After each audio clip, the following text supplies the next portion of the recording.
Mabayran ka ba kung ang imong yuta maigo sa flood control project sa ato ang gobyerno? Panalitan ang ato ang gobyerno, magpalapad sila og area aron musud ang flood control project.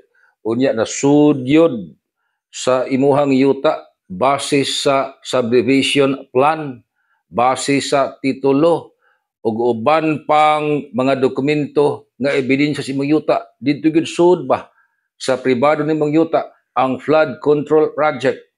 Pwede ba kang tangkyuhon sa gobyerno? Pwede bang moingon ang gobyerno nimo nga, "Aw sir, sa gobyerno man kining project, thank you lang." Dili pwede.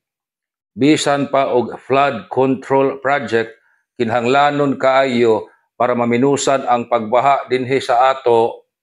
Bayran kagihapon sa ato ang gobyerno gumikan kay nakakuha na kana sa imuhang private property.